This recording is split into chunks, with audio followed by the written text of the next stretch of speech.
ہم کریں گے ہر مظلوم کی حمایت۔ السلام علیکم ناظرین، میں ہوں حورین فاطمہ اور آپ دیکھ رہے ہیں حمایتی نیوز HD چینل۔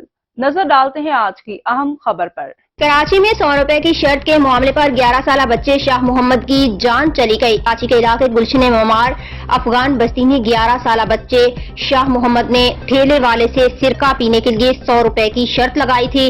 استاد کا بتانا ہے کہ شاہ محمد نے سرکے کی پوری بوتل پی اور شرط جیت گیا، پھر 100 روپے لے کر کولڈ ڈرنک بھی پی لی۔ بچے کے استاد کے مطابق معلوم کرنے پر دوستوں سے پتہ چلا کہ اس نے سرکہ پینے کے فوری بعد کولڈ ڈرنک پی تھی۔ استاد کا بتانا ہے کہ شاہ محمد گھر آیا اور اسے الٹیاں شروع ہو گئیں۔ بچے کو تشویشناک حالت میں اسپتال منتقل کیا گیا، جہاں وہ دوران علاج دم توڑ گیا۔ پولیس نے ٹھیلے والے کو حراست میں لے کر واقعے کی تفتیش شروع کر دی ہے۔ اب تک کے لیے اتنا ہی۔ مزید خبروں اور اپڈیٹ سے باخبر رہنے کے لیے دیکھتے رہیں حمایتی نیوز HD چینل۔